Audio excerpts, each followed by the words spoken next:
Open up this meeting today, May 1st, 2024, meeting of the Curriculum and Instruction Committee. Our meeting agenda is listed on our board doc site. I don't believe we need a motion for this, but we have items here that will involve our multilingual education program update, innovation team updates, and our CTE pathway course for I'm just going to call it our cadet program for emergency services. And then we'll end with future agenda topics. So with just double checking on any public comment. Dr. Cubbett, had you seen anything? Nobody seems to be indicating that they're here for public comment.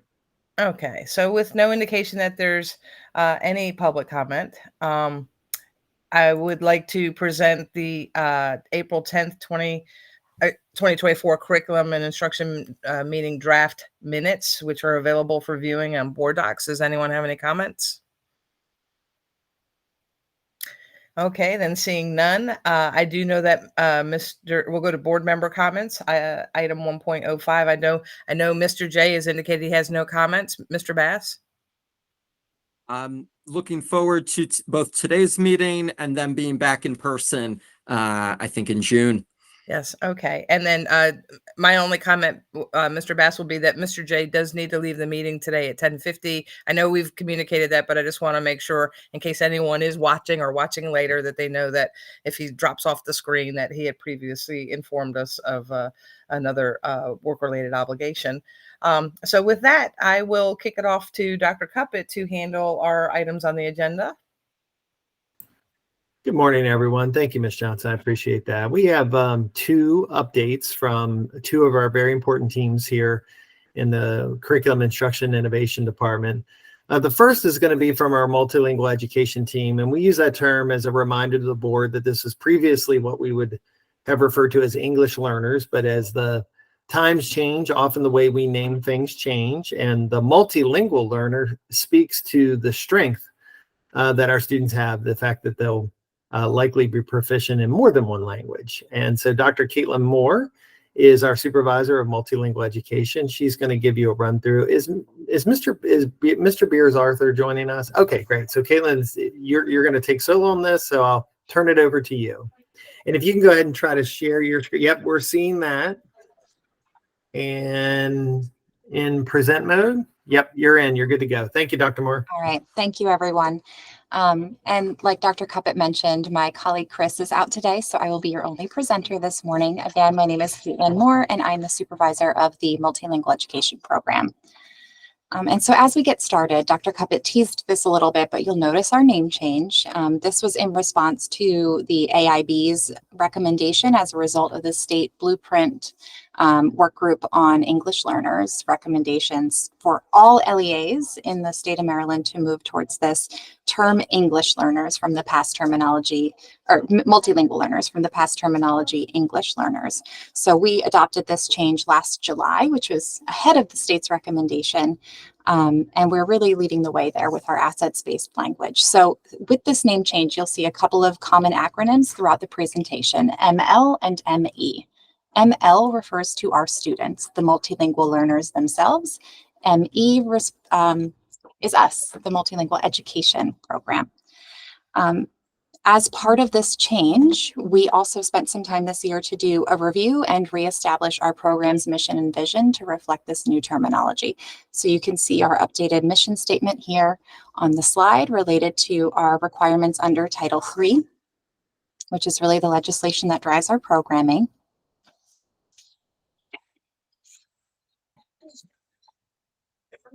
And then we've also done some work to update our program vision. So kind of overall broad strokes, our mission really serves to respond to the changing needs of our community and accomplish a few key things between our instructional programming and our international office team, which I'll discuss in a little bit.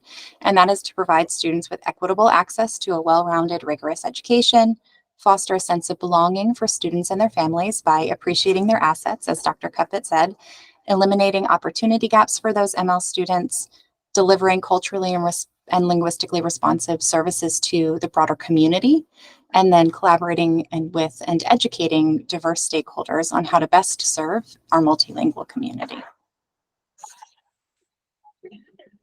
And so you'll see throughout the presentation today, and also in state and local data, a number of designations for our ML students. This is just a helpful tool to do some definitions about what those terms mean as you see them relate to our student population. So you can see on the left our student statuses and then the definitions on the right. So ML students are our active students in the program. They're receiving services with us. Similarly, parent refusal students are those who have qualified for the service, but whose parents have opted out. We also have potential MLs. Those are typically our pre-K students who have not yet been screened when they enter kindergarten for our program. Reclassified multilingual learners, those are students who have recently exited based on our state criteria from our program.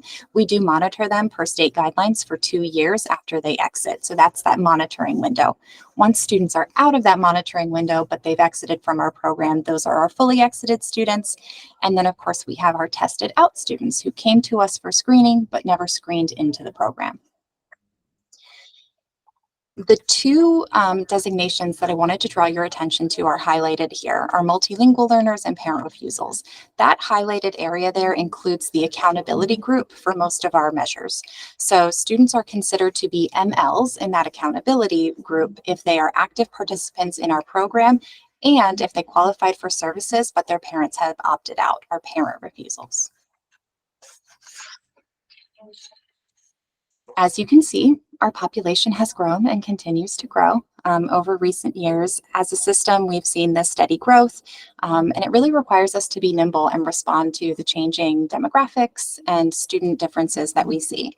Currently, we have just over 3,700 MLs in FCPS, and that number has grown by about 43% since 2016.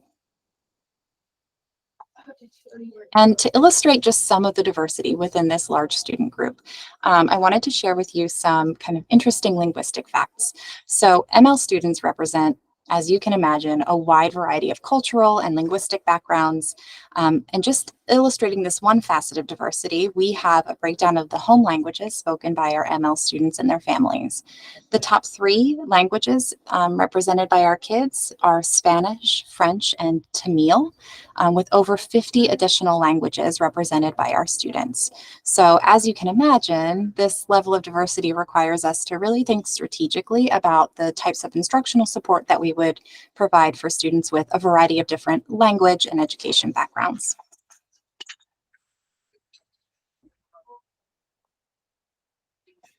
So to that end, the next few slides provide just an overview of our instructional programming that's available to multilingual students in FCPS. As a whole, our program philosophy, we really do take a equitable access approach so that our students have access to that rigorous grade level instruction using some really specialized language development supports.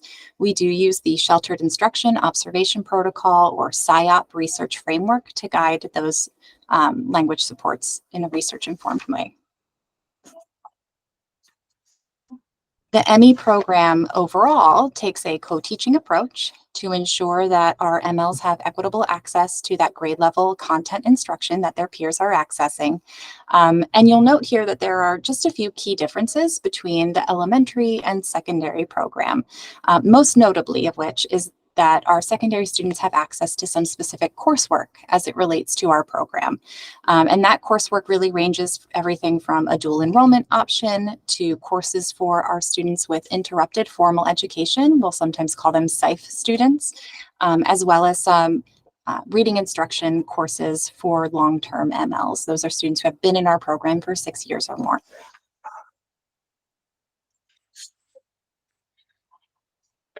And to ensure that all of our ML students have fair access to those instructional supports, as you know, we've been moving towards a fully decentralized model for our program. So no longer having students attend Frederick High and West Frederick Middle as an ML service center, but rather our program is onboarding schools for full decentralization of the ME program into next year. And the schools that are our schools opening next year are pictured here on the screen.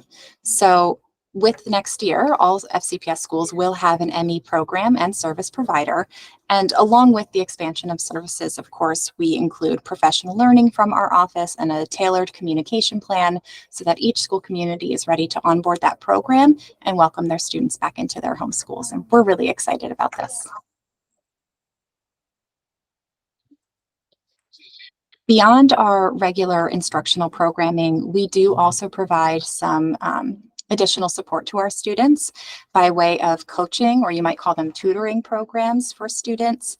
Our annual summer school program that runs each year through our Title III funds and in collaboration with Title IV and Virtual High, and some online supports available to teachers for serving our students through our Elevation data platform.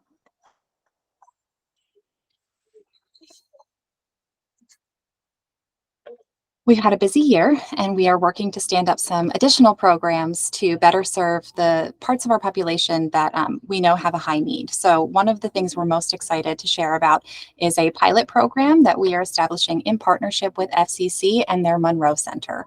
So this program is really intended to reach our high age, low credit students who are at risk at dropping out because of the way their credit pathways are looking. So this program is a pilot next year serving students from TJ and Frederick High, and it will offer some time during the day for foundational math and English instruction, but also workforce training and some credentialing programs through the Monroe Center. So we are very excited to see how that goes, and we're working now to get the staff and identify students who would benefit from this program. Within FCPS too, of course, we're always working to respond to the needs of our population as we continue to grow. We've had some key collaborative efforts with our partners in other areas this year to improve our processes and access for our kids that I wanted to share. So first is that we did a full review of our transcript evaluation process with some partners from student services, our data and accountability teams, and the curriculum areas. Through this program improvement, what we've been able to do is award additional transfer credits to students who are coming to us from outside of the United States. So really honoring coursework that they've done globally as they enter into FCPS as new students to us. In addition, we also are beginning to fund testing licenses for ML students interested in pursuing the Maryland Seal of Biliteracy. Currently, of all the students earning the Seal of Biliteracy, only about 5% are our multilingual students. So the Seal of Biliteracy testing expansion is really an effort in collaboration with our partner in World Languages, Dr. Dwayne Cash, and we're really hoping to really harness more of the multilingualism in our community and honor what these students know.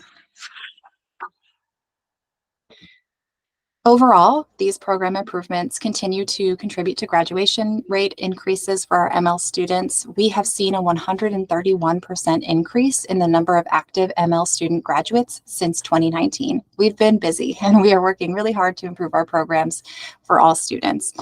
So this was an increase while enrollment overall saw a 16% increase. Go ahead, Dr. Cuppet.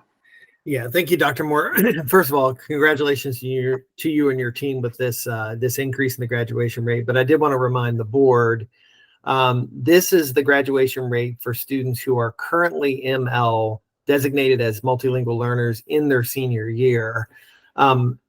Many of our students are multilingual learners earlier in our program and are maybe dismissed in 3rd grade or 5th grade or 8th grade. The graduation rate for those students is still very high as former ML students. In fact, in many of the data pools that we do, their academic achievement is often at or above other student groups. And so this specific slide is only for those students who are currently MLs in their senior year. Thank you so much. And that's such an important note because if you can imagine, because we know that kids enter into the program and exit within a certain period of time, typically the students we're seeing at the high school level are brand new to learning English in those older grades. So this is quite an achievement. Sue, I see you have a hand up as well. Yeah, I'm just wondering if it wouldn't be better to like remove that enrollment bar and then put in like seniors enrolled and then numbers of graduates. I think that would be a more useful data point as me as someone who doesn't really know a lot about the data that we capture in here, but it's almost like we've got 2 bars here that are almost completely unrelated. So If I could just offer that, or Dr. Cuppet, do you? I mean, I think you Absolutely. jumped We'll in right away, but I think, it's confusing, and I'd hate to see someone grab onto that and post it and say, look, we only, graduate whatever. That's not even, Okay. what is that? So we can, 1%? yeah. So, Ms. Johnson, if you would like, Board Docs is owned by the board, Yeah. so to speak. But if you'd like us to make a correction to that slide for the record, we'd be happy to do that. And we could I think repost so. that. Mr. Bass, what do you think? I agree. Okay. Let's have data that, that reflects, that's accurate and reflects the strengths of the program. Okay. Mr. J? I concur. Okay. Sure. Thank you for that feedback. All right, just a couple more slides and then we will get into some questions. So another critical area of our program is our work with family and community engagement. And that's another one of those requirements under Title III. We have a few key things that we work on in this area, one of which being Talking Points. That's our two-way bilingual communication tool where families and teachers can communicate real time via that texting platforms. So FCPS staff and families this year, at the time that we pulled these slides, now it goes up every single day, especially this time of year, had exchanged over 1.2 million two-way messages since the start of the school year. That's a lot of family and community communication happening between schools and our parents. The ME program, in addition to that, has also covered over 3,600 interpreting requests so far this year, and that includes things like parent conferences, IEP meetings, parent meetings at schools. And then in addition to that, we've started to collaborate with Frederick County Transit to establish a bilingual rider training program for families. What we noticed is we were seeing a lot of our families show up for school-based appointments using really expensive rideshare and private taxi services, not realizing all of the benefits afforded to them with our public transportation system. So we've been working through our international office team and in collaboration with County Transit to provide training to our families so that they're empowered to navigate the system and take advantage of public transportation support so they can get to school. Dr. Cuppet. Yeah, thank you. And I think this is just one example of the things that we don't have to do. There's no mandate under law that we help parents figure out how to get transportation. But the way we interpret access is very broad as a district. And so this one area of focus from our team and can result in a huge dividend for access for families. And Talking Points might even come up in the next presentation because that's ended up being a very effective tool for us. But when you think about millions of messages occurring in two-way communication, not just sending out a find out first, so to speak, is a real credit to the team working to provide that access. So I wanted to thank them for that. Thank you so much. And so, of course, on the point of collaboration, we also collaborate within FCPS all the time to continue supporting our programs and all students really who are benefiting from the services that we offer. So that's really a part of our day-to-day. We are working with the community, our schools very closely, and other curriculum areas to support all of our kids. So with that, we have collaborated recently with other departments to stand up a few more key points of access, one of which being we are recording new phone menu options in Spanish. So when families reach out to schools, they have some Spanish language support. We are also continuing to conduct a lot of professional learning out at our schools and also to systemic leaders. And we are establishing some new curriculum materials in collaboration with our other curriculum teams to support the HQIM implementation across multiple grades. Yeah, and on that last point, Dr. Moore, we will be sharing more information with the C&I committee in June that goes into that last bullet point in significant detail, not only for the implementation of our high quality instructional materials with multilingual learners, but also in regard to our students with disabilities, our advanced learners. So we will be bringing a full presentation on that in June to really dive deep in there and share that information with the board. Thanks, Caitlin. Absolutely. All right. And finally, looking forward into the future, our areas for ongoing work. Our office is committing this year to really increasing opportunities to incorporate stakeholder voice into our program. We are really moving towards leading with our community as opposed to leading for our community. So we are working to establish some structures to collect increased input from our students, our teachers, and our community members as best as we can. In addition to that, Dr. Cuppett already kind of mentioned this one.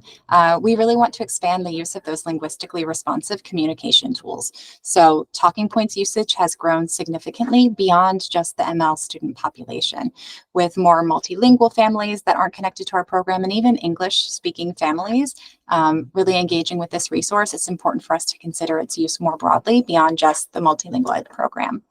And then, of course, with the growth of our programming and adding new schools to our ME programs, it's important that we continue to build relationships throughout FCPS with our stakeholder groups and our schools to just build awareness of all that our program has to offer and where folks can go for support when they're working with our population.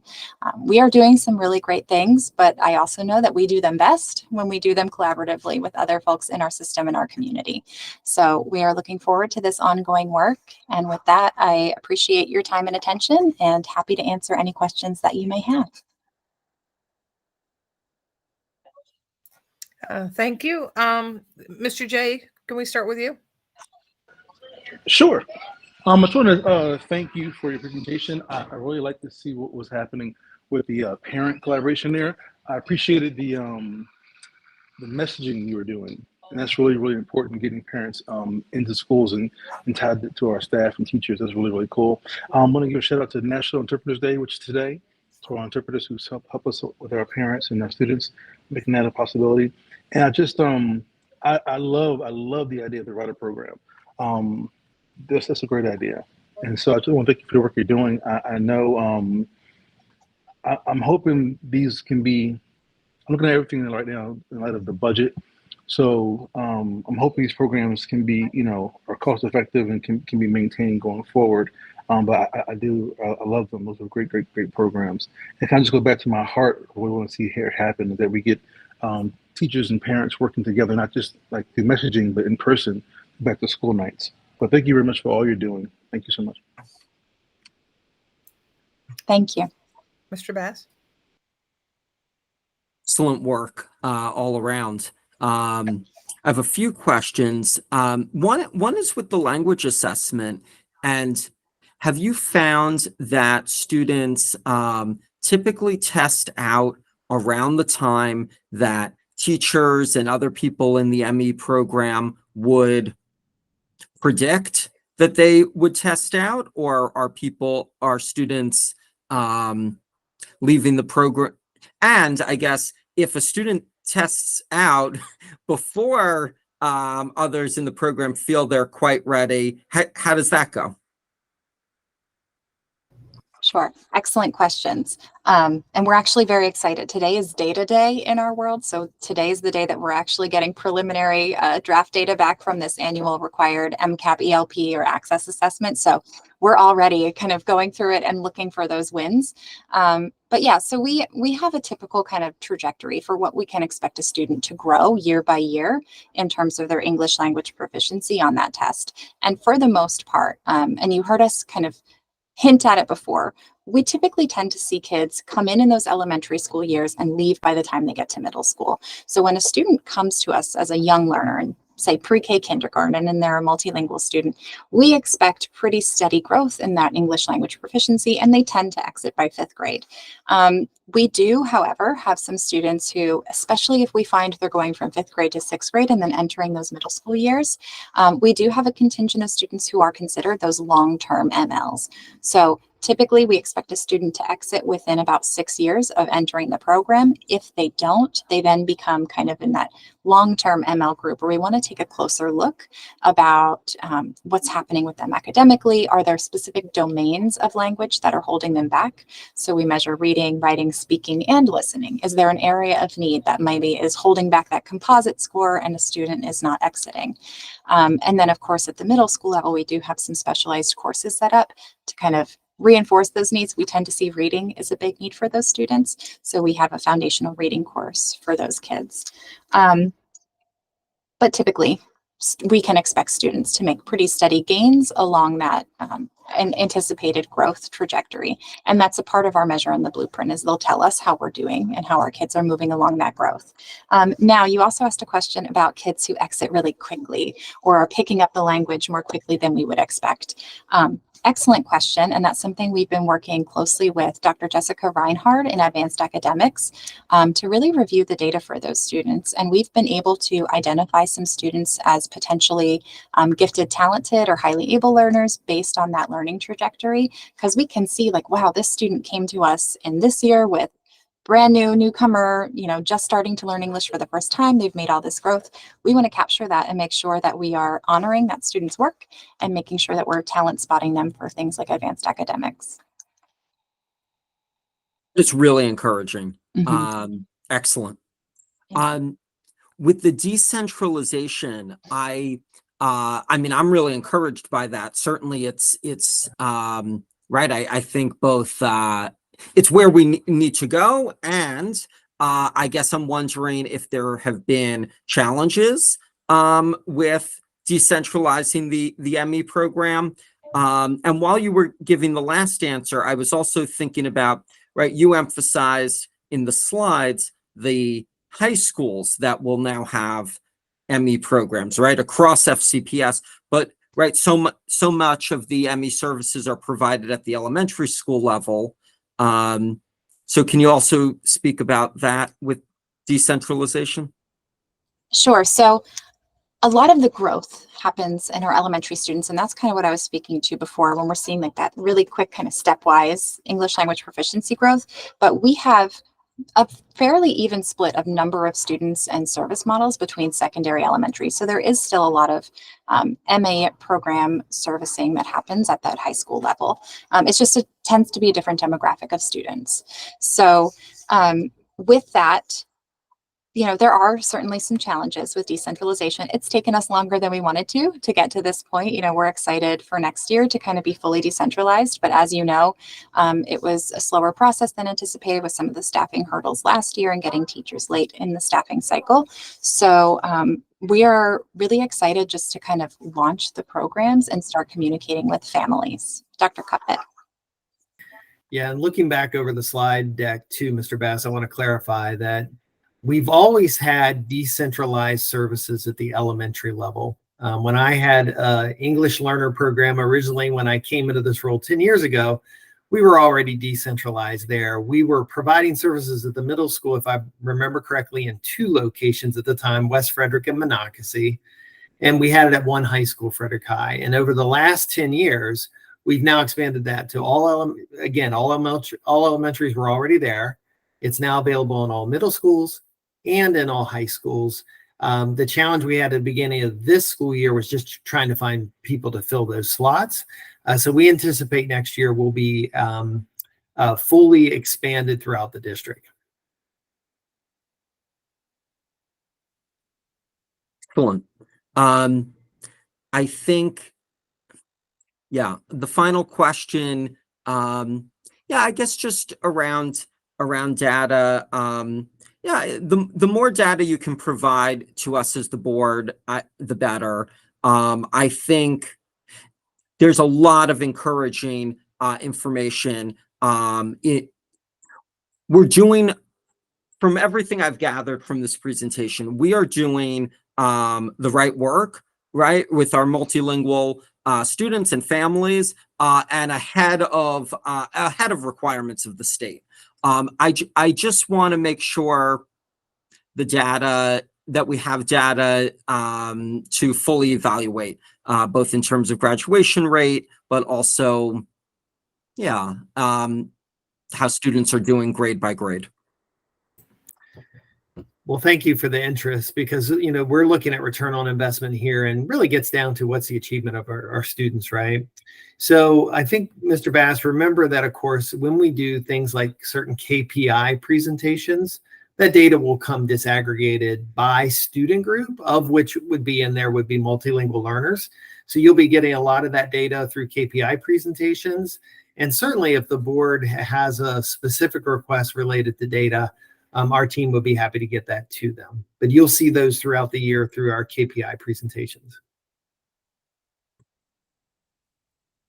Yeah, if I were to put a specific item, I think graduation rate as compared to our peer districts, graduation rate over time, right? Our multilingual learners graduating, more successful in graduating FCPS in that 4-year cohort.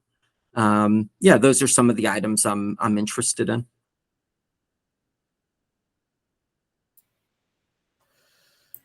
Okay. Any other questions?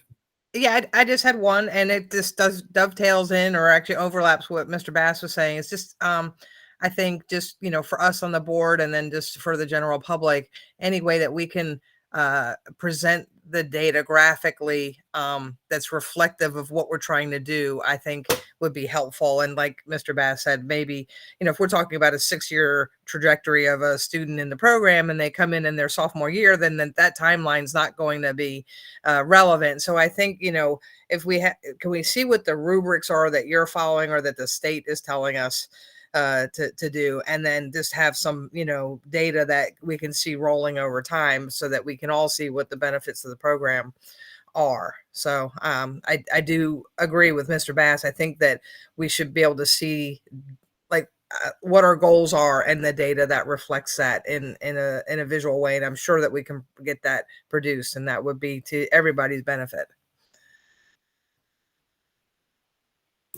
All right. Okay. Thank you very much for the presentation. All right. Thank you, Dr. Moore. You are free to roam the planet. Have a good day. Enjoy day to day. Thank you. Yeah, we can't wait to get into it. Yes. Take care, everyone. Bye. Bye. All right, so moving on to our next presentation, specifically related to Innovation Team. As you know, the Innovation Team is a relatively new team. It's an iteration of some different personnel that we had throughout the district. And they cover a wide range of responsibilities. There's a lot of slides in this particular presentation, but I think we're going to move through them relatively quickly. Eric Haynes and Amy Cordes are our 2 supervisors on our Innovation Team, and they have some team members here as well. Who's going to share the slides? Is that going to be you, Eric?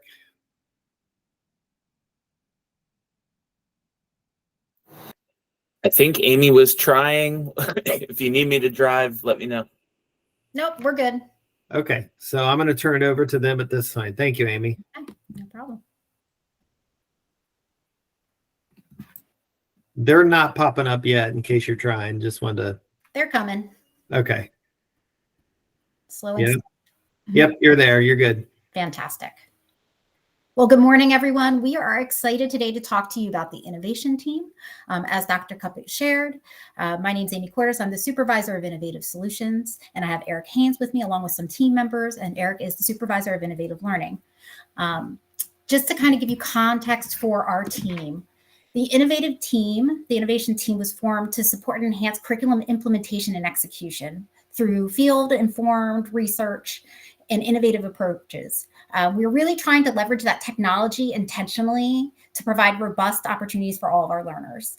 We're also looking at the idea of providing that premier customer service and tier 1 training and support combined with data-informed professional learning and coaching.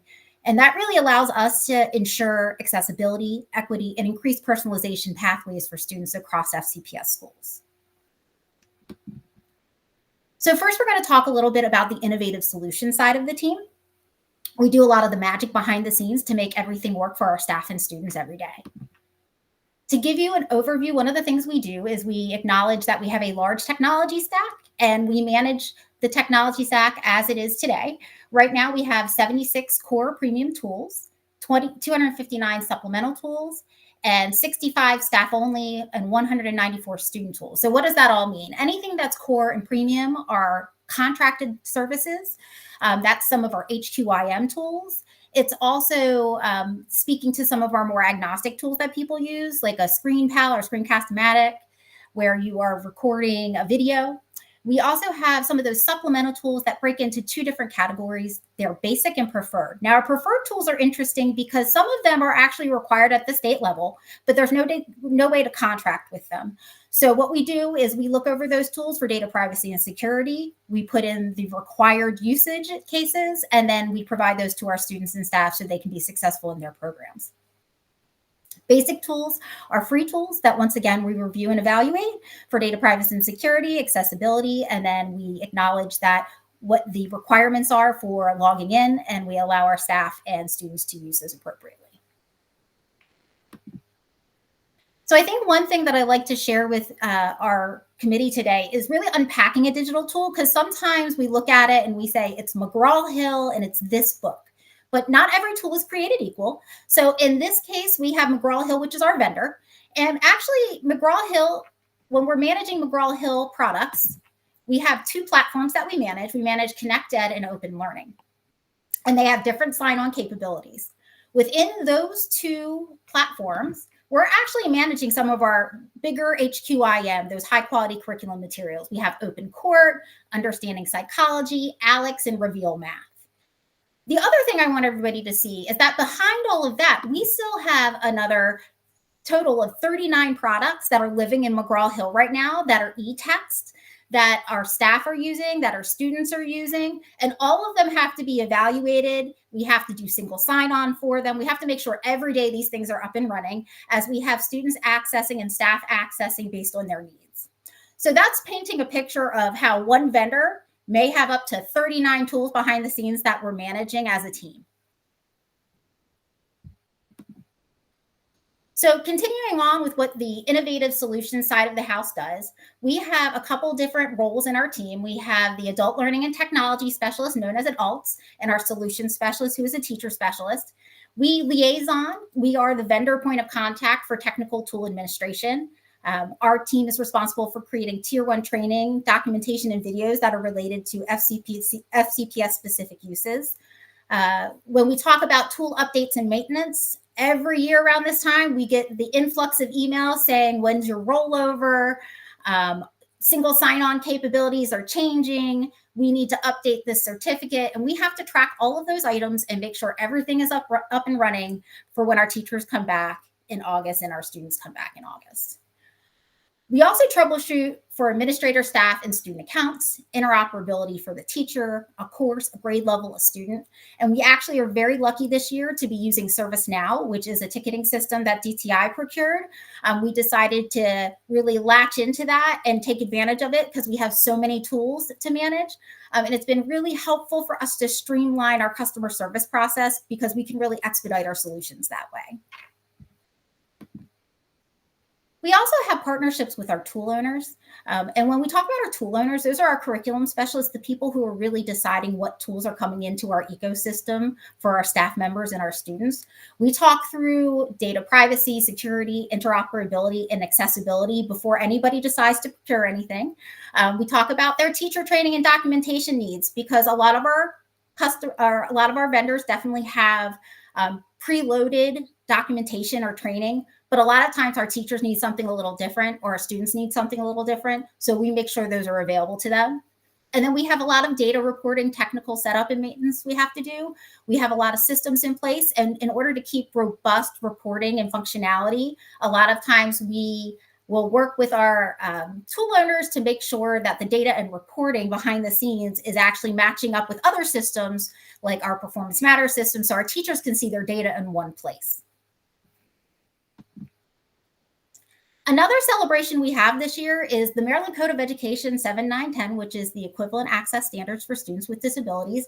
Our team is responsible for making sure that the reporting and the evaluation process is complete.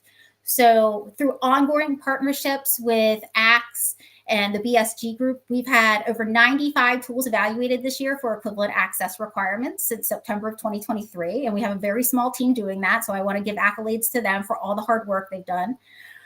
We've reimagined our digital tool approval process to make sure our vendors are really accountable for the work and reporting the appropriate information ahead of time so we can make good decisions about what we procure and bring into the ecosystem for our staff and students. We've embedded some stakeholders in our textbook adoption and procurement process, which one of my team members will talk about a little bit later. We've also enhanced our practice. We were able to procure some training from TPGI, which was formerly the Pasalio Group, which actually creates the W3C standards, which is our Web Accessibility Initiative standards. And I think one of the great things about that, it really helped us hone and polish our ability to evaluate these tools in a way that we focus on the right things for our students and our staff. And we make sure we also share the right information with our vendors as we get that information. We are in the midst of developing a regulation 500-8, purchasing digital tools for the instructional program. We've created new purchasing categories, so we make sure that as things are being purchased, we catch anything that might not have made it all the way through a process. And we also updated our contract language in FCPS to include notification or completion of evaluation of Maryland Code of Education 7-910. Dr. Cuppet? Yeah, so I just wanted to jump in here on specifically, there's a lot of great work that the solutions team is doing, but this 7-910 is relatively new law.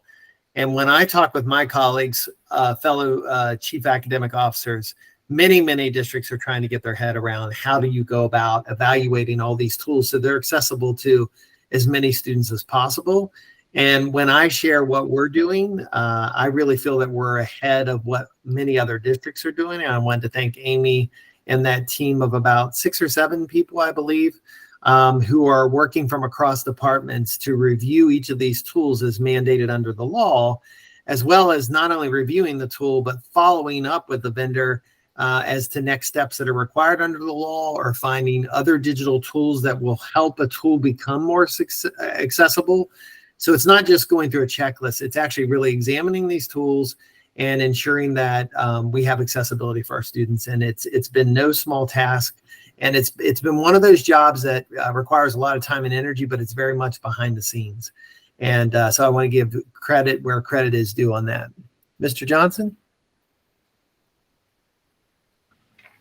Thank you. Yeah, I have a lot of questions that hold to the end, but just one with that statement just now with the tools and the new blueprint law with accessibility. So with that, there's a huge requirement for like the a website that have like certain like accessibility for like, you know, those who can't see, that kind of thing. And there are a plethora of tools, especially in CTE and other areas, that will not meet that. And so are we taking aggressive steps to make sure that we are pushing back with waivers and requests for waivers for like areas like construction or for like certain coding languages that it won't like for example, like 3D modeling? Those things don't have you know, one-to-one possibilities for the new requirements. And actually with that pushback, asking the state to kind of be more realistic in their requirements going forward. I can speak to that. So we are one of the first districts to respond to that and point that out again with CTE and industry certifications and curriculum. And really, the reality is, you're right.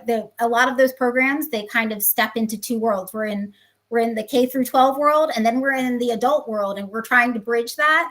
And so we have already put into practice some of our basic guidance and implementation of when something comes in and we feel it doesn't conform to the equivalent access requirements. We have a protocol in place where we go back to the state level and we let them know what we found and what they recommend. And that's part of the process and part of the law that we have in place as well. So I think we're in line with that, and we are moving forward to make sure that they are continuing to develop a program expectation that makes sense for the school system and what the needs of the school system are.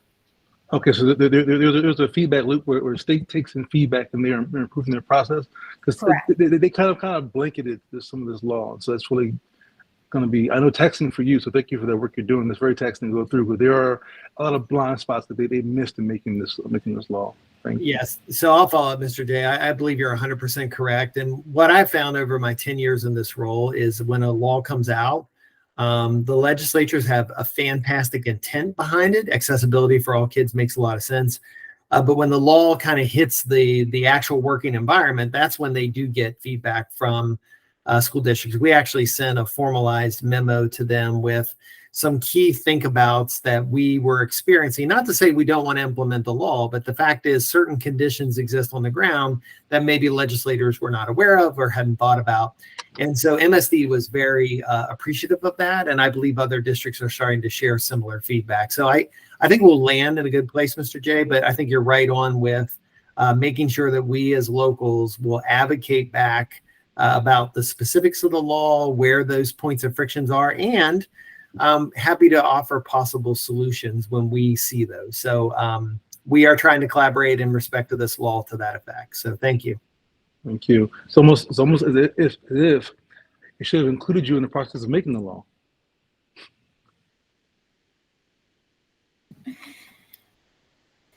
I think at this point in the game, we're really excited for the processes and practices we have in place. And like Dr. Cuppett said, we're excited that MSDE is taking all of our information to heart and really trying to work through this with us in partnership. Thanks so much.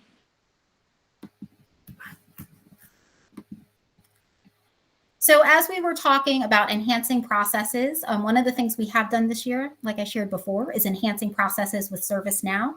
We've had over 900 requests this year in ServiceNow for our team alone. Strengthening partnerships with the user supports has been instrumental. This team has been able to really streamline communication and be able to expedite solutions because we're constantly in the same system as our user supports in the schools. It also gives people a personal touch in some ways. They can see us, they can interact with us. It's not lost in their email. So we've really had a positive experience with the system. We've also been working on transitioning the digital tool list, which currently lives in our Google Drive.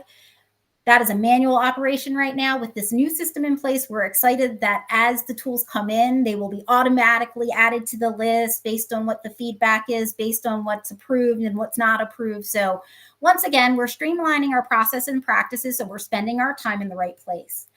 With systemic interoperability, we are always trying to be good stewards of data. So we're always looking for opportunities for single sign-on solutions that allow us to maximize our security and our data integrations. We're constantly looking at the ability to say, what is the data that you require versus what is the data you're asking for, to make the most robust integration possible. So once again, we're looking at things like Elevation, one of our products, Savas, that has several textbooks in it. We're moving those to single sign-on this year. And once again, updating that digital tool approval process, which is really an iterative practice, because the more we use a digital tool approval process and the more we automate it, the more we realize what we need in it to really benefit all the stakeholders involved, which there are a lot of partners involved in our processes. We also, once again, provide those systemic tech stack updates about twice a year. We go through everything and we say, what is coming on board? What is leaving? What can you expect for next year? So our staff will see in May a tech stack update come out across the school system about all of the new tools that might come in, all the tools that would be exiting, timelines for those sunsets, and any pertinent information in the ecosystem world that would impact their productivity or the way they're planning or working with students. Some of the new high quality instructional materials that we're looking at this year is our secondary ELA, our world language with Vista and Carnegie, and several of these platforms live in current vendors, while some of those vendors are new, so they are new integrations for us. That systemic interoperability. One of the things that we've all seen lately is the conversation around AI. And so why AI is a hot topic and people start using it, one of the great things is a lot of these products allow you to turn things off. So we're working instrumentally with our different vendors to make sure if there is AI available, we know what it is, we know what it does, and we can turn it off when we need to make sure that things are being used by the appropriate stakeholder group. And that's an exciting part too, but it also requires us to be very intimate with understanding what the tool does and how it's used in FCPS. We also manage our clever EdTech analytics and library updates. That allows us to see how tools are being used in FCPS. We have websites called The Hub, and we have Schoology websites that are dedicated to all of these tools and making sure our staff have the documents they need to access training and support. We also provide a Schoology symposium which is a Saturday symposium that is grant funded that allows our teachers to have a half-day training around Schoology, since that is our learning management system of choice at this time. Once again, managing and reporting that 7, 9, 10 has been a big lift this year, and it's been very exciting because it really has brought attention to being inclusive and making things more accessible. We actually have professional learning happening today around accessibility and Schoology deployment of materials. We're working with all content areas and grade levels. We're also helping to manage those charter schools and Title I tools. And that clever maintenance, we constantly have to update that, add students, add staff, and it's really just one of those processes and practices that you have to be constantly in those systems and updating and communicating with your staff in order to make it the best experience for everyone. You might have seen some digital citizenship messages come out. That also is a focal point for our solutions team. Digital tool approval and adoption, Schoology ambassadors. We have one in every building right now, funded through Title IV. And those ambassadors really are at the helm when it comes to helping people onboard into the Schoology learning management system and managing their Schoology gradebook. We also work with summer programming. As you might know, there are several tools that people use during that time. And so we have to make sure all those tools are up and running as people roll over and bring new enrollments in after July 1. Ms. Johnson. Yeah, I'm sorry, I'm going to jump in. I'm not sure, Ms. Quarters, if you knew that Mr. J has to leave, and he did. I texted him. He can stay like an extra few more minutes. He has some questions. Okay. I would like everyone to indulge Mr. J to let him get some of his questions in before he has to depart. Mr. J. Thank you so much, Sue. This is an excellent presentation. I love what you're doing. A couple questions for you in terms of like usage on the ground level. Mm-hmm. I wanted to ask, is there a process in place that makes it easy to recommend tools from the ground up? A lot of times teachers will find things that are online that are free, that, you know, have good usage. And like, you know, it becomes like a bog down because you can't get it approved very easily. So I want to find out, is there a way to have things from the bottom up approved? First question. Second question is about the tracking. Are we tracking the usage of our tools? Because lots of times we can spend money on tools, and are we getting bang for the buck? How are we tracking the usage? Make sure we don't have a dead system sitting somewhere. Yeah, so those are spot on questions, Mr. J. So we do have a digital tools approval process that teachers can access to, you know, indicate they have a digital tool, answer some key questions, and send it up. We've actually had that process though on pause.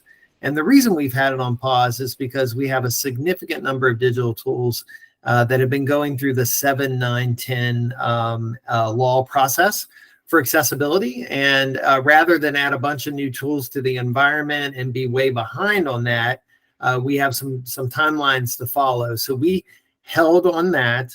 We've been in abeyance now for about a year, I would say. Similar to what we did during the pandemic as well. There was just nobody there to review or go through the process with these tools. But we are looking at figuring out when we're going to restart that process from teachers. The one challenge we run into too is that there are certainly teachers that will find great tools, but oftentimes they're finding a tool that is almost 100% similar to something else that we're using. And there's one thing about that tool that they particularly prefer, but we may already have a tool that's under contract that we're paying an amount of money for. And so we'll often say to them, well, I know you like this, but try this and see how you like it. And a lot of times that actually ends up meeting the needs of the teachers. The other thing that is part of this whole process is if a teacher is looking at a tool and we don't agree that the data privacy language associated there is strong enough, then we will deny that tool. So once this process is opened up, we can't always guarantee that it'll be approved because it has to be looked at for a couple of ways. But yeah, there is a process. And to the second item, Mr. J, this monitoring of the use of the tools has been something that we've actually had in place for, well, the 10 years that I've been there. That was one of the first questions I was asking when I arrived in the role because for instance, we had a tool, we were paying about $65,000 for it per year. And when we looked at the data usage, we realized it was only about 14 teachers across the district were using it regularly. And then there was probably another 60 teachers who were using it intermittently. What we found is that the vendor then came back and told us the price was almost going to double over the next 2 years. So we talked to them about that. We looked at it with our curriculum specialists. And at that point, we decided to close that contract out and repurpose those funds for some tools that we were using in small areas, like say 5 or 6 schools, but was being highly used. And we then made a district-wide license. So that evaluation of tool usage when that data is available is part of what we do. In fact, in the approval process before we purchase a tool, one of the important questions we ask is, what is the behind-the-scenes data dashboard we can see for things like usage, frequency of usage, duration of usage? That's one of the things we explore when we go to purchase, because like you're indicating with your question, that's important data for us to have. That is marvelous. That's really good. Thank you so very much for that. That I could talk this stuff all day long, but I'm gonna let you guys go. Thank you so much. It's wonderful. Thank you, Sue, for letting me jump in there. Thank you. Okay, Ms. J, have a good rest of your day. So he's popping off here, I do believe. Yes. Yep, he's gone. And thank you for indulging us again. Board members have other paid employment that we need to do to, keep our jobs. So thank you for indulging him and let him go in. I know we're about ready to move on to the From the Field segment of this presentation. So again, thank you very much, and we can carry on. Yeah, thank you. So at this point in time, there's never a better way to really show what goes on behind the scenes for the solutions team and the learning team and that overall innovation team is then to bring some people from the field and let them tell you the story. So I'm going to invite Kara Morrissey, our adult learning and technology specialist on the solution side of the team, to start talking a little bit about what happens behind the scenes in the solution side of the house. Good morning, everyone. First off, my name is Kara Morrissey. I'm an adult learning and technology specialist on the solution side of the innovation team. And I'd like to thank you all for giving us the opportunity and explaining what it really means to be a part of the innovation team. Just to highlight a few of the items that Amy has described in our position, I'd like to dig a little deeper into what it is to be responsible for these tools.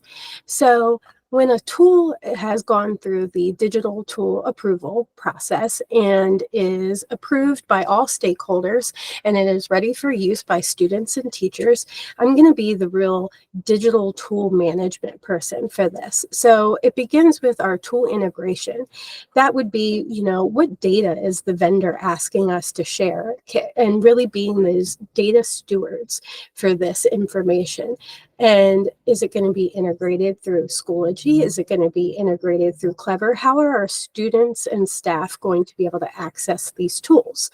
And really working with the vendor and figuring out the best way possible in the most appropriate way possible. And while we are preparing for the integration of the tool, we're going to create that tier 1 documentation. Those how-tos. How does our student access these? How does our teachers access these tools? And maybe highlighting a few of the features that are available on these tools. And while we are creating the documentation, we are going to publish them in the ServiceNow as knowledge bases, a real knowledge bank for this teachers to access. If they have a real quick question about how they can get into their tool, or if they need to ask a question, or they're in the moment, they're in their class, they are not able to see a course, they're able to submit a ticket and I can work with them back and forth, give it my own personal touch to make sure that they are seeing what they need.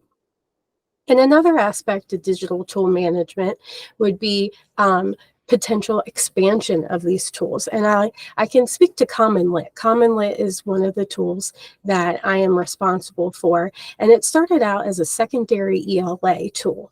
And it has since expanded to usage with our multilingual department, as well as folks in our secondary science and secondary social studies. And then along with our digital tool management, I'm always looking for opportunities that can be arranged with our vendors to share school-specific or maybe district-wide training opportunities. A recent one that I have been a part of is coordinating with TextHelp. TextHelp is the vendor or owner of OrbitNote, which we have started using this year as a replacement to Kami due to inflationary cost. And alongside TextHelp, we have coordinated school-specific trainings as well as those district-wide opportunities for our teachers to really understand what all OrbitNote has to offer for every student and every school, and to see what they may give the teachers an opportunity to really speak to the vendor. What features aren't they seeing that they would like to see? And then really guiding along the roadmap for the vendor. And then alongside arranging our training opportunities, we can also be responsible for possibly coordinating any kind of meeting that is needed between vendors when tool issues arise. For example, recently we had one of our platforms that had a feature in for widgets for a math course, and it just really wasn't reading well with our with read write, another feature under TextHelp. So it was a matter of coordinating with the two vendors. When do their schedules align? Let's all hop on a meeting and really get this figured out in a timely fashion, and to really iron it out and really just be with one another. And not only does this position have responsibilities, but I will say that it's definitely opened opportunities for me. One of those opportunities would be the opportunity to be a part of the 7-910 committee that Amy has spoken to. With being a part of this committee, I have been able to learn the ins and outs of accessibility and what that looks like in tools. What should we be looking for in the ones that we have already established and those in the future? And alongside being a part of this committee, I have been able to help establish the new digital tool approval process. And with that, I can ensure that these vendors are providing the information that we need for our 7-910 committee to review. And that's going to be maybe demo accounts, making sure that our committee has a demo account so they can really get into the tool and see before it is approved, is it really going to be accessible for every student at every school? And then a major part of this position and opportunity has been partnership, which I find to be very important. I have been able to form major partnerships, and a good example of that would be my involvement in the textbook adoption committee alongside Liz Matheny, secondary ELA curriculum specialist, in her process of choosing her next HQIM. And on this committee, I have been able to speak to the technical aspects of all of the vendors that are coming forward to present their product, and really what does the technical side look like for our system? Is it doable? Are they asking for too much data? Are there features in their products that maybe we cannot support? And not only am I partnering with Liz, the curriculum specialist, the one choosing the tool, but also various different stakeholders, our multilingual department folks, our advanced academics, and really getting in front of these stakeholders and presenting what it means to be on the solutions team and being an advocate for the accessibility of the technical side. And then also, my counterpart on the innovative learning team, I'm also going to be partnering with them to give them my take on what this tool is offering technically, and then really giving them an eye into what it could mean instructionally. And with that, I will turn it over to Rachel Beach. Hi, thank you, Kara, and thank you, everybody. I'm Rachel Beach. I'm a teacher specialist for innovative learning. And that's a perfect segue, Kara, because you are talking about some of our great digital tools. And I support the instructional use of those digital tools. I can speak to iReady. It's a tool that I do really support our school-based staff with. In the instructional use, I meet with a literacy specialist to really help them through coaching their staff with how to really utilize this program and maximize it with students, both in understanding the data and also understanding how to use it to personalize instruction for students, which is really an important part of what they do every day. From there, I have had the opportunity to visit many of our schools, our elementary schools in the county, leading their ALPs to really help, again, the educators understand diagnostic data, which is part of many of our elementary schools, school improvement plans or their SIP plans, where they have typical growth data as one of the measures they're looking for throughout the year. So I can come in after diagnostics and help them really understand where are their students and where are they going. And with that, I'm able to create this kind of bridge or understanding that there is wonderful supplemental tools within iReady they can use, but also pointing them back to our HQIMs and our other curriculum that we do have in-house that can help support students who need a little bit more in certain domains or areas. And so from that, our teachers are also able through iReady to really personalize instruction for them. And by that, I mean assign lessons, real specific lessons that meet that student's needs. And so I'm able to come in these ALPs and help our teachers, our educators, our specialists, and administrators really understand how to read that data and how to make those informed data-driven decisions really throughout the year to really move learning forward. And from that, I have also, through those partnerships that I've had with my support through iReady, also other professional, relationships that I have had the opportunity to meet with many schools to offer professional learning focused on personalized learning, not just with iReady, but really personalization in general, looking at conferencing, looking at building student agency, and really personalizing for the whole student. And so there's 2 elementary schools in particular that I have met with most recently, one of which has received a 3-part series on personalized learning and utilizing instructional models to help the staff there really meet the needs of students in an innovative way. And there's some really exciting things that I'm hearing responses from the staff at these schools about how they feel more confident. And so I really feel like these professional learning opportunities are an opportunity for me on the team to help our educators feel confident in what they're doing every day with students. And if they can feel confident, then that's going to translate to really their teaching practices. And so in these professional learnings that I'm able to offer to our elementary schools, it's not just about providing new learning, it's about that teacher experience. So I have designed these so our teachers do get that new learning. They get validation for what they're already doing that's amazing. That's also a really important part. But then to have them really have an experience. So they are experiencing these instructional models from really an adult learner perspective. And by doing that, they're kind of able to internalize it a little more and then take it back into their classrooms. And like I said, there's some real exciting sparks that are happening from these professional learning opportunities. I actually just spoke with a teacher yesterday who was excited to share that after receiving part 1, and I was there yesterday for part 2, after receiving part 1, she was trying some new things with her class and how she was so excited about how she felt like she was better meeting her students' needs. She felt better as a teacher. And then that was also kind of a ripple effect through the rest of the team.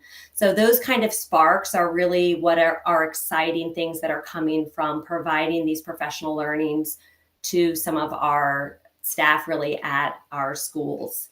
And then also, these professional learnings are sitting on these SIP plans as well. One of the schools in particular, their if-then statement on their school improvement plan is aligned with individualized instruction. So what I am providing is also meeting those schools' goals. So it's really kind of this whole collective movement towards really supporting our teachers and in turn supporting our students in moving forward with their instruction.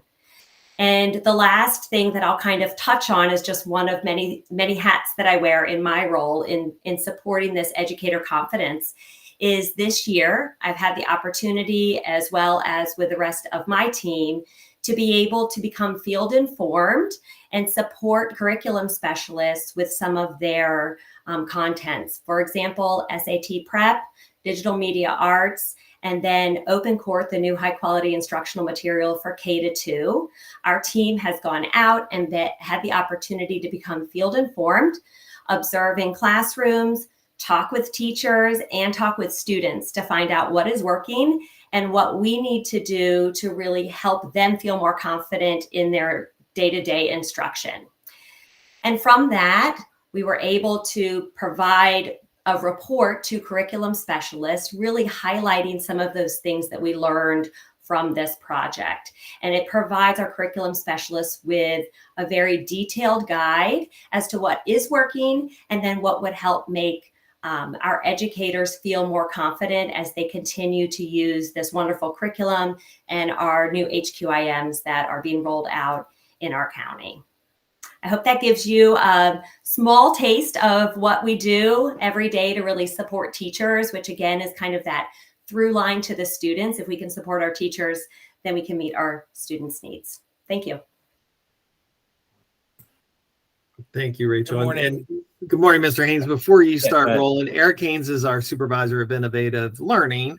And so Rachel, who you just heard from, is on his team, and Kara is on Amy's team. But I did want to point out that I'm pretty sure Kara Morrissey probably had an outstanding art teacher as a student at Liberty Elementary School.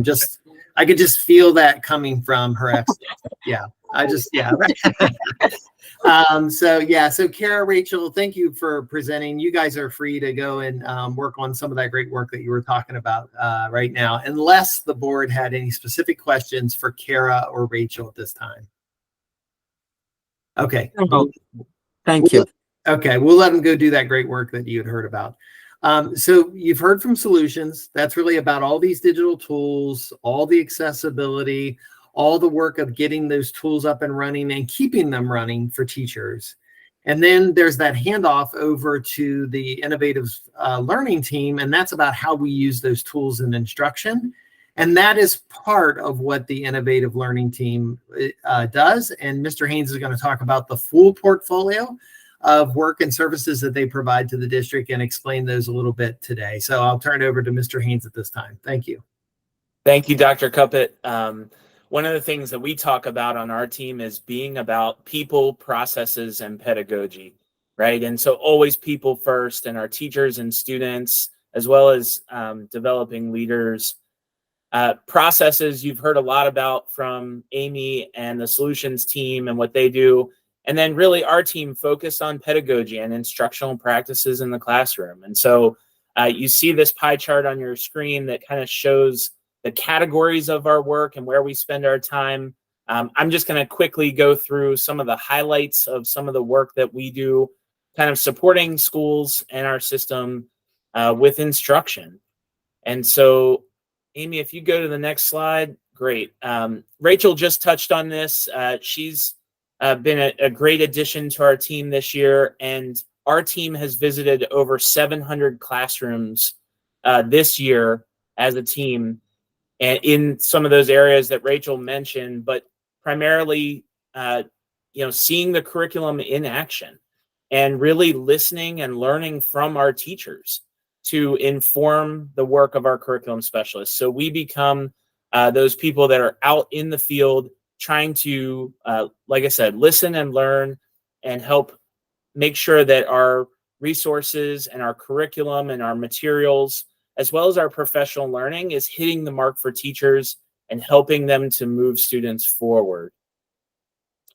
Another area is really, not just supporting a particular area, but all of CII. We're heavily involved in August curriculums, in-service days, working with all of our different curricular partners. We are heavily involved with partnerships with organizational development, with New Hire Symposium, our Rise and Thrive program, and really working with our early career teachers. So you've heard a lot about digital tools. Rachel mentioned iReady, particularly elementary language arts that she works with, but our team does similar support with iReady at elementary math, Alex, which is a secondary math tool, Lexia, excuse me, all of our core tools that curriculum specialists are recommending that our teachers use to deliver curriculum resources and materials. And so we're out there helping them translate that, and that lends itself well to working with the accelerated learning process. And Amy, if you keep going, great. So we have been working with schools directly. We worked with 30 different schools this year, specifically in those accelerated learning process teams. So this is grade level teams or departments that are looking at data, and they're looking at these digital tools and how do we have that personalized experience that Rachel talked about, as well as several schools listed there that we've been working with school-wide to provide professional learning and resources. We also are heavily involved in student events. I think our team has helped support and partner with our curriculum specialists on 21 different student events this year. We are often the team that's behind the scenes, as well as on-site tech support, making sure that these events run smoothly. This ranges from everything from, making sure that these complicated spreadsheets work well for our judges for the science fair, for example, so that they can just enter a score and then all the magic happens behind the scenes. And we're on-site making sure that everything is running smoothly for our judges, all the way to actually facilitating student groups at the Changemaker Summit, for example. So it's quite a range, but we do a lot behind the scenes to help make sure that these events run smoothly and are a good experience for our students. We also take on several systemic projects. A member of my team, Heather Rose, has played a large role in the accessibility digital tool reviews with 7, 9, 10 that you've heard a lot about already this morning. And I have to talk to you a little bit about our Vanguard teacher program. Certainly really proud of this program that we're probably most well known for. We just onboarded cohort 8. So that gives us 368 teachers. It's across 63 schools. We have teachers in 63 schools. They cover every content area and every grade level from pre-K to 12. And so we have these distributed leaders that we're developing throughout the school system. In fact, we've had 92 that have been promoted to some sort of administrative or specialist role. So we develop them as leaders, and as they grow in their leadership, they seek that next step. So about 1 in 4 are then finding their way into another role. And we really are proud of the leadership that we're able to develop at all levels of our system with our teacher leaders. And it's been very highly rated. In fact, one teacher recently shared that Vanguard was the best professional learning she's had in her career. And she's so thankful for her time in the Vanguard program and the many connections it's brought to her, both personally and professionally.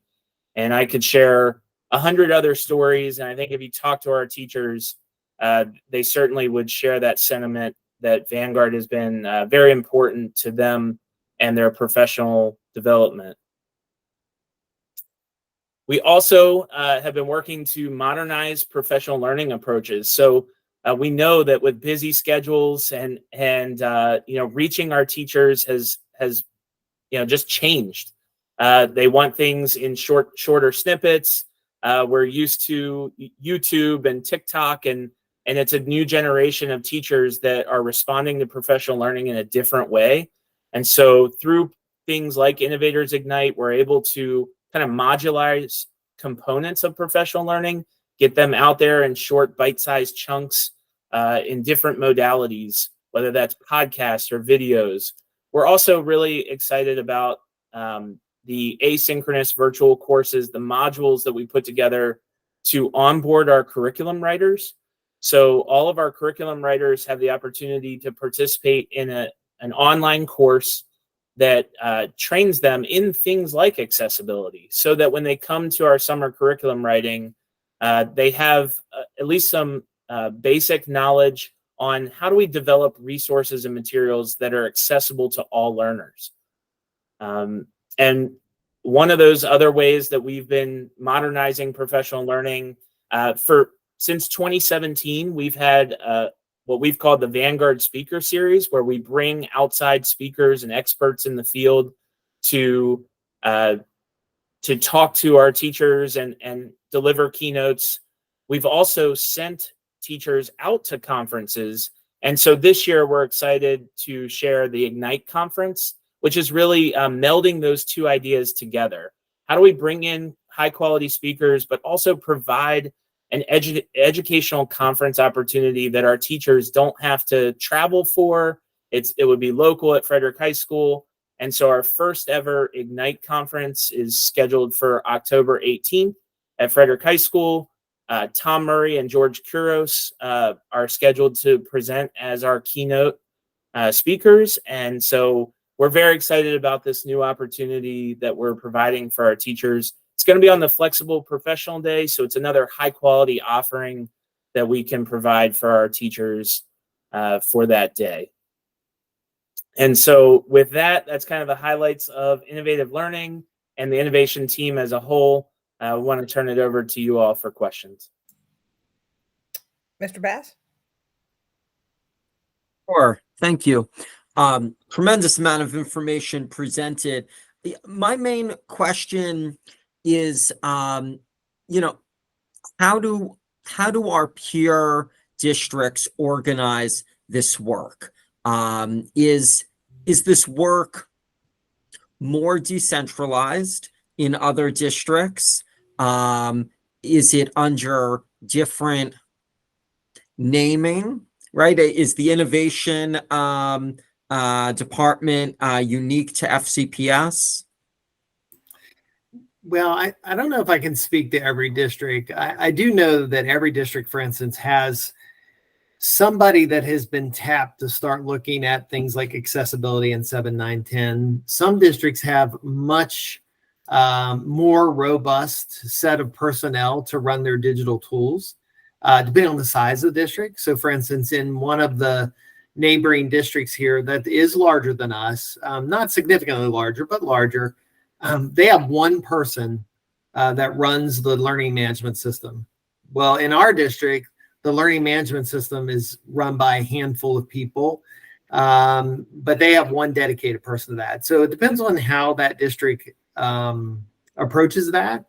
In some of our smaller districts, they might have one person that handles all of their digital tools, but they may also have a limited number of digital tools available to their students. So I can't speak to everything about other districts. I don't know if Amy and Eric have heard from their colleagues and can weigh in as well.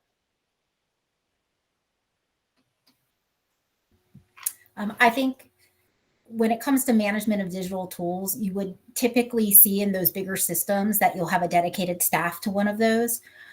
Beyond that, it does get parsed out a little bit differently depending on what we do differently, I guess, more than anything, which I think is probably what everybody loves about our system, and that they always wonder, they're like, well, that's a great idea, is that we, as the solution side of the team, actually live with curriculum, because I have not only a curriculum background and an instructional background, but I have a technology background. That allows us to do a lot more work and to get a lot more jobs done, because the complete package is really working within the curriculum office. And then I liaison with the Department of Technology and Infrastructure, and we really kind of hold to their tenets of data privacy and security and interoperability and pieces like that. but understanding really at the end of the day, all of these tools have to work for students and staff. And so that allows our small team to really lean into the pedagogy, lean into the instructional part of technology, as well as that technical background.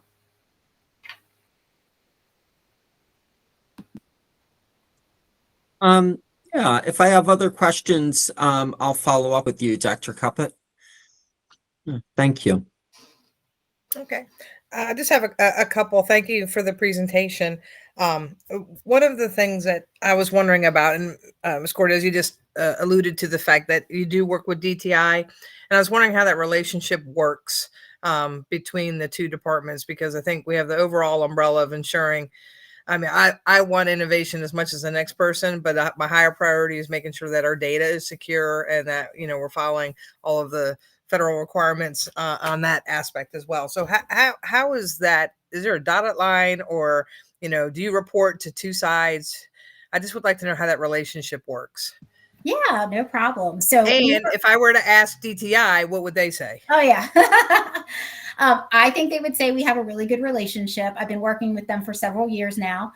And I think one of the things that everybody should understand from the very beginning is they're always part of the process. And so nothing gets approved without them being part of the process and making sure that that data, privacy, and security, all those pieces have been reviewed before it hits the approve button. Sometimes what happens in that is they'll reach out to me and say, well, what is this tool used for? And we do have descriptions and all of those pieces in place within our digital tool approval process. But I think what they like to see sometimes is like, let's talk about the use case and the functionality, because to your point, when you talk about some of the tools that we have to use, especially in our CTE environment and CTC environment, you're going back to industry standard certification. So what we have to do is work as partners to make sure that we're providing students what they need to be successful in their industry standard curriculum and certifications, and at the same time, maintain that security and privacy. And so I would say we work really well together to make sure that we're constantly in communication about anything that's coming up and working it to make sure that it gets out to the schools the right way. Yeah, Ms. Johnson, I'll add on too. There's a couple of structures that are in place to make sure this kind of collaboration occurs. One is we do have a standing committee called the Digital Environment Committee, and it includes stakeholders from within curriculum, other instructional departments, our team that runs our student information system, as well as our Department of Technology Infrastructure staff. And that's a broad, kind of almost like a strategic group to deal with large issues that might be coming in. So 7, 9, 10 came into that group. How we approach certain problems that we're seeing in the digital ecosystems occur. But on the instructional side, there are also ALTS positions in organizational development and equity. There's a new one coming into special education as we get ready to build, approach a new online IEP system. And there's a position in the SASE, the SASA department that handles digital tools related to certain intervention programs. And there's now an ALTS over in the business services group who had been on our team, but has been working with the PeopleSoft changeover. All of those ALTS, for any digital tool that they have, automatically have a liaison in the Department of Technology Infrastructure when they go to troubleshoot something. As you heard Kara say, hey, when there's a problem, I might have to get a hold of the vendor, I might have to get a hold of somebody in DTI, and I might have to get a hold of somebody on our SIS team to solve that problem. So they're there in a responsive way. But as Amy indicated, DTI is a partner even when we're selecting and approving tools as well. Nothing will be approved without them signing off on those tools. Okay. And my next question is in my work environment, we've had a big move towards open educational resources, and we're trying to rely less on publisher provided digital tools due to the expense behind that. So what's our posture here, given particularly that we're in an especially challenging budget situation? Yeah. So I would say our overall approach to open educational resources is cautious, and it's cautious for a couple of reasons. One, we would have to verify that the security requirements are there, and an open educational resource is by its own design able to flux and change. And so are we always aware of those changes? For instance, if a vendor that we're under contract with has a significant change in something they do, they have to notify us, right? The second thing about open educational resources is because they do change, will they always stay updated? Will we always have a point of contact? So the majority of the tools that we use and the majority of the educational resources we use are through publishers, so that we can assure that standard of quality as we move through.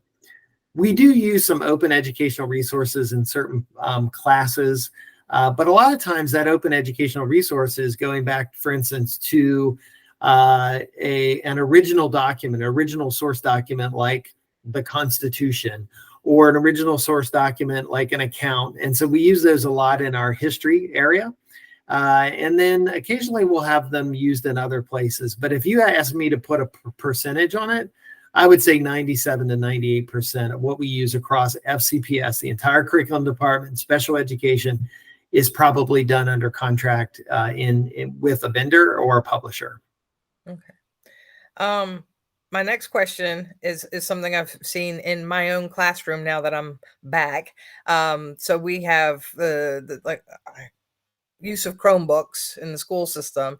And what I'm finding is students that are coming in, and I teach in the technology related area, I really don't know how to manipulate like a Windows environment, like say, like operating the task manager or finding files, like just like the Windows skills that I'm finding students need help just with the technology of a desktop computer because they've come with the experience of Chromebooks exclusively. So does anyone have any thoughts on that?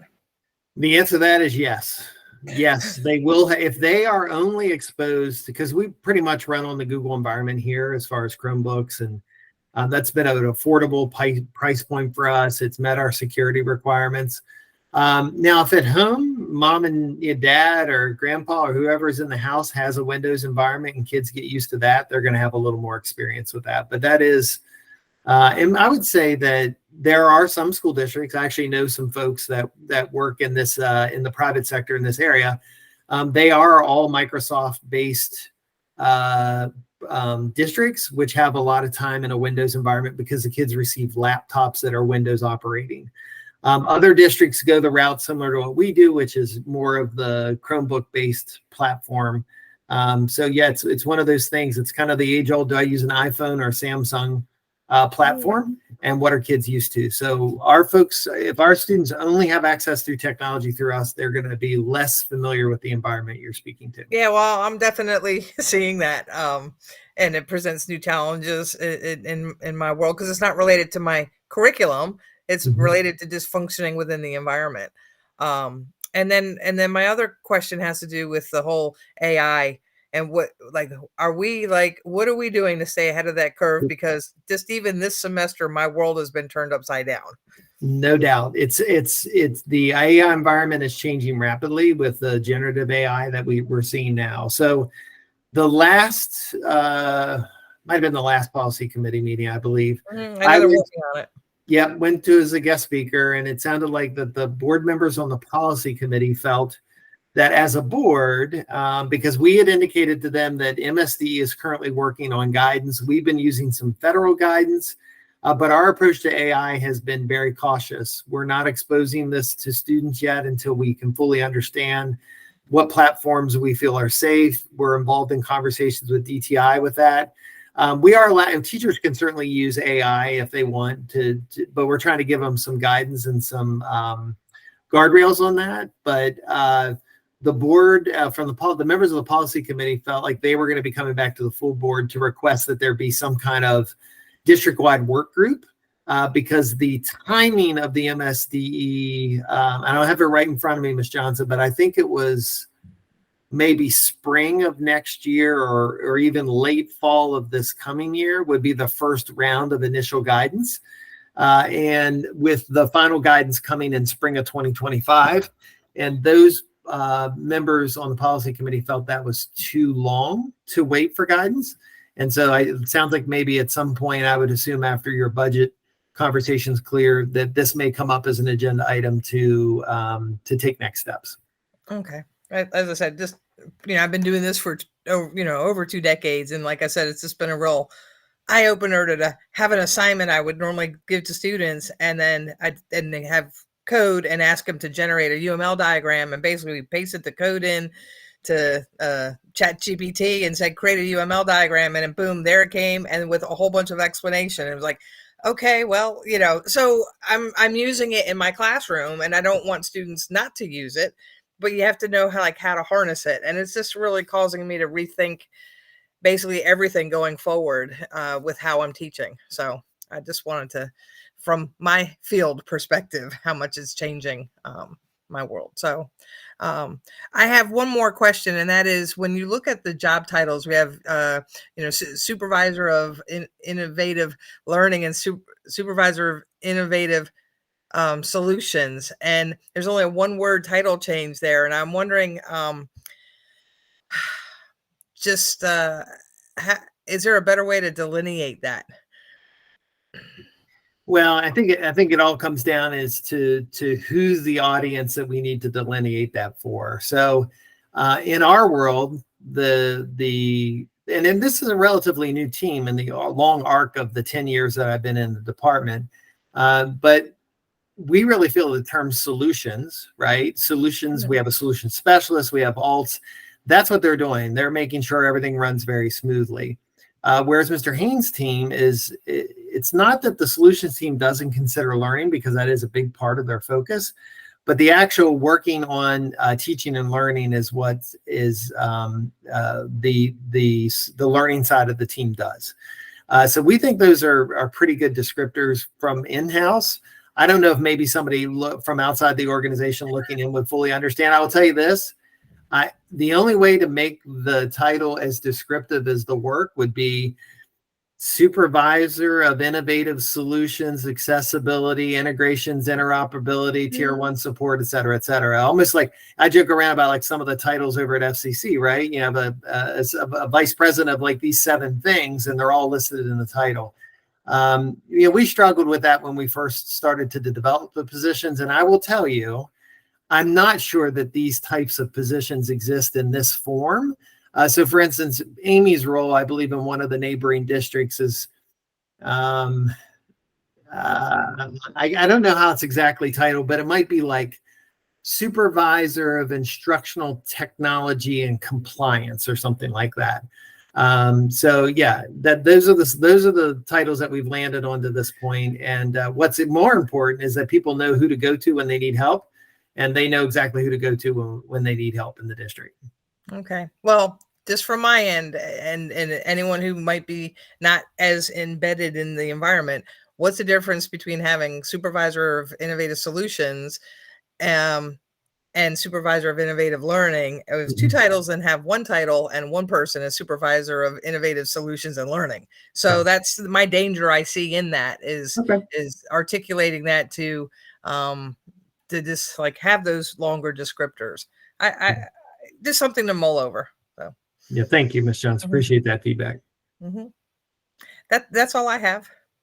So thank you very much. Mr. Bass, any additional questions? You good to go? I'm good for now. Thank you.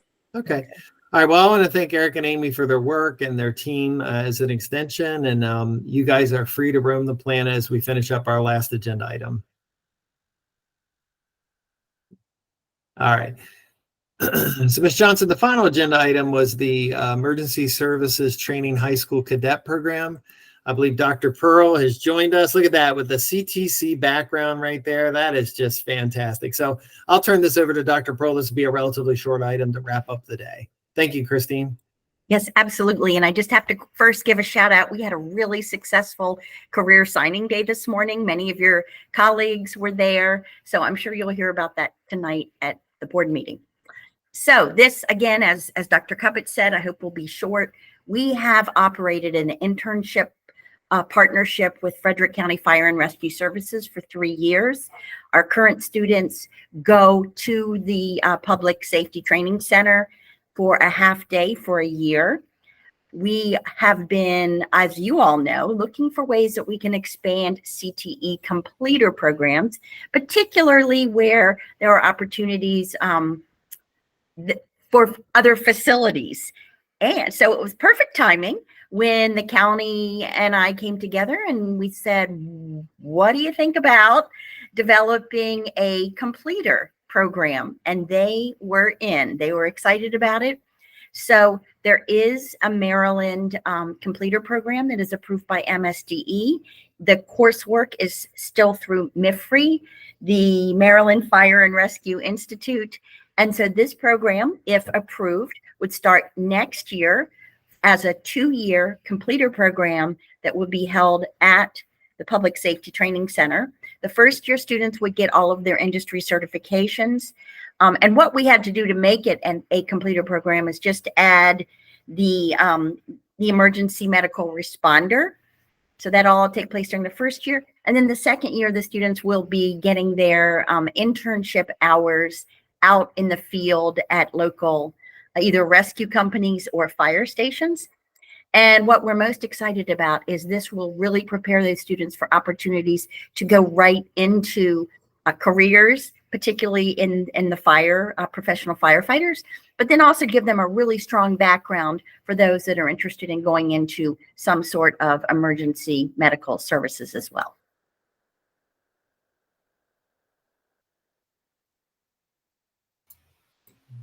Do we have any questions? Yeah, I had one, and why are we just stopping at EMR and not including EMT? That is the desire of the folks over at, and over at the Public Training Center, we work with Joyce Schrei, Shane Darwick, and Tim Sheldon. We do, to meet MSDE, have the opportunity to do either the medical responder or the EMT, but that's the one that they chose to put in their program of study. Yeah, well, I think it's EMR is like a 40 or 60 hour program. EMT is about 200. Last I checked. So I know it's a lower requirement, but I would hope that students that want to earn the EMT certification, which would be also extremely valuable because you can pick up a job driving, for Butler or, serving as even on a private ambulance service as someone, who might be 18 years old. I think that would be a relevant pathway for them. And one of the things I was wondering too, and actually this came from Timmy Shelton himself, who had asked me, and this is a perfect environment to bring up the question, is there was a wonder about what about CPR certifications? Is there, what do we have for students? Again, just latching onto the requirement for the state to have certifications.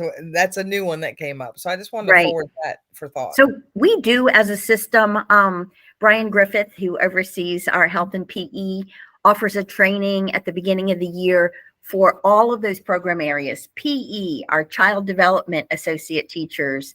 I'm sure there's many more, but he offers a training so that they can become CPR first aid certified. And in many cases, the teachers become like the trainer of those courses so that they are offered to our students in many high schools. That is certainly something that we could include, or if Fire and Rescue would like the kids to come to them already having that is certainly a possibility as well. Yeah, I know for the EMS providers, they would have to have CPR for healthcare providers, and I'm almost certain that wouldn't be what's offered for our teacher and PE, program students. But I think, maybe I'll just follow up separately and maybe just try to have the right people get in touch.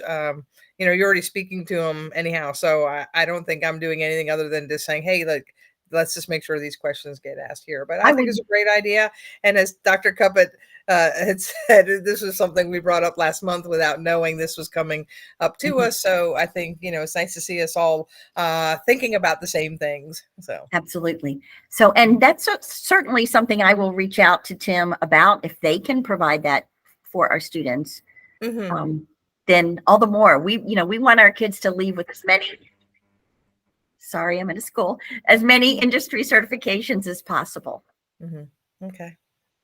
All right. Well, that was what I had. I think it's great, that we have this. So Okay. Now, one of the issues is we do want to run it for next year. So we know that you will put it on the May 15th agenda. So we are going to get our advertising ready to roll. So so that as soon as it is approved, then we will be recruiting kids. Yes, that sounds excellent. Let's grow the program. Okay. All right. Well, thank you very much. Okay. Thank you, Dr. Pearl. Have a good day. You too. So last gen item is just looking ahead to the schedule for our June meeting, our last meeting of this school year. That equity and curriculum presentation is the one that I referenced earlier. I think you guys are really going to appreciate the work that's being done related to those high quality instructional materials that we've been implementing. And then the last one is around community schools. Community schools for a curriculum and instruction committee meeting is maybe a little slightly off topic, and that this is really about wraparound services for students and engaging with community partners. But as you all know, some of the things that the community schools will be doing is setting the conditions for learning. And we thought this would be a good venue for you to receive an update into that relatively new phenomenon that's coming out under the blueprint. So I know Dr. Coley will be excited to come and share the work that's happening in those community schools. Any questions before we adjourn? I don't have anything, Mr. Bass. No, that works for me. Thank you. Okay. Great. Hey, I just want to thank everybody. Yep. All right. We'll see you this evening. Have a good Okay. day. All right. Thanks. You take care. Bye.